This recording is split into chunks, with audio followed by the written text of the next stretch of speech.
Hey guys, in today's video, I'm going to go over some advanced controller tips that should help you become a better Fortnite player. If you're a console player wanting to place well in Winter Royale, this video should help you.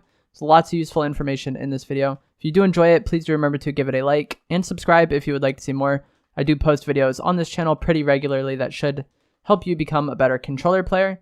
And some of these things you may have already heard of, but just being able to hear them again and refresh your memory on those topics should be beneficial to you, because some of these are just tendencies that you want to have as a controller player. So hope you enjoy the video. Thanks for watching. So the first thing I'm going to talk about is putting your shotgun in the first slot. This is pretty old. I probably think around season 9 people started doing this, but I still have people coming to my stream asking why I put the shotgun in the first slot. And the basic purpose for that is because if you take a wall on console, or on controller, my bad. If you take a wall on controller and then swap, you're going to be on your first slot after doing so. So if there's a wall, a neutral wall, you break it, replace it with your own, and then swap back to your weapons, you're going to be on your first slot weapon. So that's why putting the shotgun in the first slot is ideal, because after you take a wall, it's very likely you're going to want to be on your shotgun so you can edit and then finish that opponent. And in Fortnite, lots of the fights these days revolve around box fights. So being able to get those shots in quickly after you take a wall is going to be very impactful in actually getting you more kills and improving your gameplay. So I would definitely recommend putting your shotgun in the first slot. Arrange everything else around that. It really isn't that big of a deal. From my experience, the only thing I've been able to find where the actual slot matters if you play on controller is this instance that I'm talking about now. So having your AR in the last slot doesn't really hurt you at all. It's just that you want the shotgun in the first slot. That way you can switch to it after replacing walls. Next tip is going to be actually about replacing walls, and that's going to be to hold right trigger when you're taking the wall. So if you go to pickaxe an opponent's wall, on the final pickaxe swing that breaks the wall, you want to hold right trigger and then just tap your build button. The reason for this is because your shoot button and your wall place button is usually the same unless you play on really weird keybinds. Your shoot and your wall button are going to be the same. And this just speeds up the timing, because you don't have to actually hit the button. It's already held, and as soon as you tap switch mode, the wall is placed. Taking walls is very, very, very much about milliseconds and very small pieces of time. So much so that the difference between 10 and 20 ping can often be the factor in getting that wall. So being able to speed up this process and make it to where you don't have to press the extra button, it's already held, is going to make your life a lot easier, and you're going to get a lot more walls on the first try. Same thing when taking it with a shotgun or an SMG. Just hold the shoot button, and then when the wall breaks, tap your switch mode, and you get the wall pretty much every time. This is definitely going to speed up your wall taking, and it's going to make you a better player, because like we went over, taking walls, replacing walls, box fights, that's the meta in the game currently. So being able to take walls faster and more efficiently is going to go a long way in making you a better player. Alternatively, you can also do this when you shoot. So let's say you're fighting somebody and you pump them. You should just hold shoot and then tap switch mode and place a wall right after. This is typically the better play, unless you hit a really good shot or you don't think the person is good. Then you can switch to the SMG and kill them. But pump build is a safer playstyle and a more consistent playstyle. And if you get in the habit of just pump tap switch mode, your wall places on your shotgun shot are instant, and it's very hard for the enemy to do anything back to you. And like we were just talking about, it's like turbo building, but kind of different. You're using it in other ways, but it's the same principle as turbo building. You just hold the button, but you tap switch mode, and then the wall is placed immediately. So do that when taking walls. Do it after shooting. There's a lot of instances where you can actually hold these buttons down and get a faster reaction time in game. The next thing I want to talk about is your controller dead zones. This is something that was added in Season 7, I believe, but a lot of people still don't know about it today for whatever reason, especially because it was kind of hidden in the keybind section, whereas now it's in a more front-facing spot in your settings. Basically, your dead zones are how much you have to move the analog stick before any input is detected from the controller, and this can actually go a long way in improving your just feel for your settings and making things feel way more natural. Essentially, you want to have the lowest dead zones that you can have before getting stick drift. Because controllers are mass produced, they're not made perfectly, and just the way you use them, it creates wear and tear on the controller. If you set your dead zones at 0, you're likely going to get analog stick drift. Your character will start looking without you actually moving the analog stick.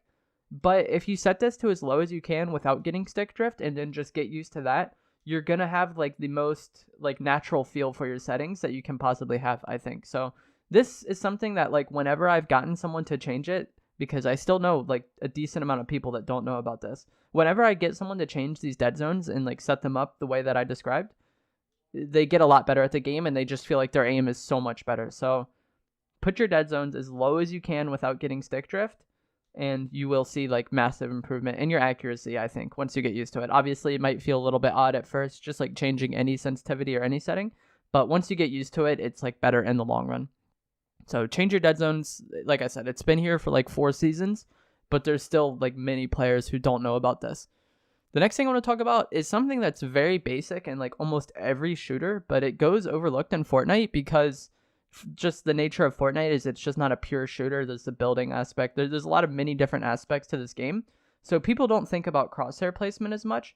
But if you play something like Rainbow Six Siege or Call of Duty or CSGO, like people will talk about crosshair placement. Basically, you want to put your crosshair in the most like ideal spot, so you have to like flick and make large adjustments less. And this is good for anybody, but especially for controller players because it's harder to make large adjustments accurately, whereas mouse and keyboard can make large adjustments a little bit more accurately because they have a larger like range of motion.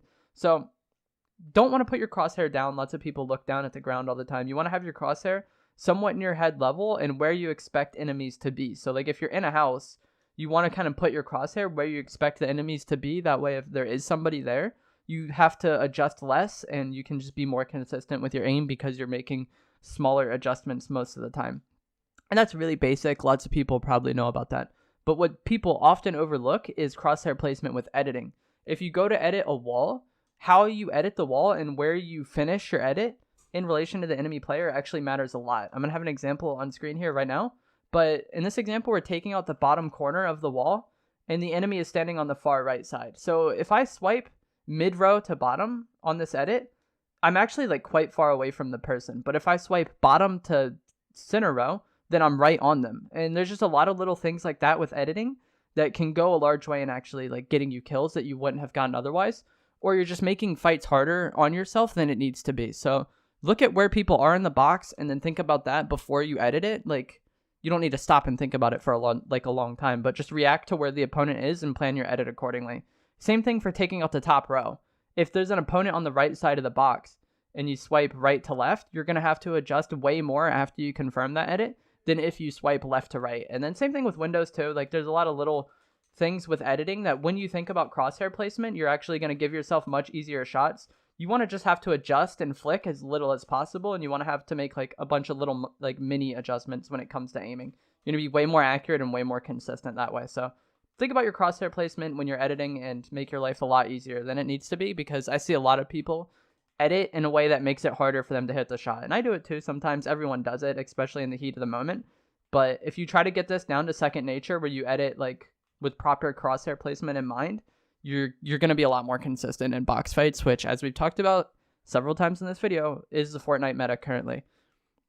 Next thing I wanted to go over, finally, is just a quick difference between legacy and linear settings and just the new settings in general, because lots of people still don't know about it. I have other videos on this topic if you want a more like descriptive long-form answer, but basically, the new settings don't have auto rotation, and they have just less strong aim assist in general, which kind of goes better for tracking opponents if your aim is good.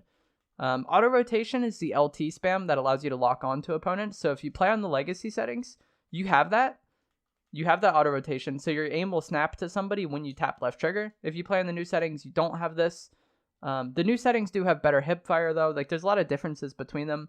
But basically, if you want better shotguns and better hip fire, go on the new settings. If you want better long range assault rifle shots, then go on legacy. The reason, and also building and editing feels a little bit better on the new settings in my opinion, especially if you're playing on linear settings, which I suggest.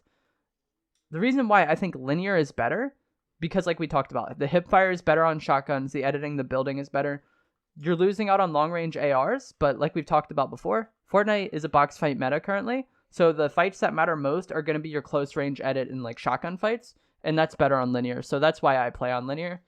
Basically, the difference between linear and an exponential curve is that linear increases at a consistent rate, which gives you a much more consistent feel for your sensitivity, whereas exponential like starts out slow and then ramps up to where you hit your actual sensitivity. And this just makes it harder to be consistent because your sensitivity is changing as you move the analog stick. Whereas if you play on linear, you just have the same sensitivity all the time, regardless if you just started moving the analog stick or you've been moving it for 5 minutes. So that's why I like linear. It's just more consistent. It's really hard to get used to, but if you do get used to it, I think it does make you a better player.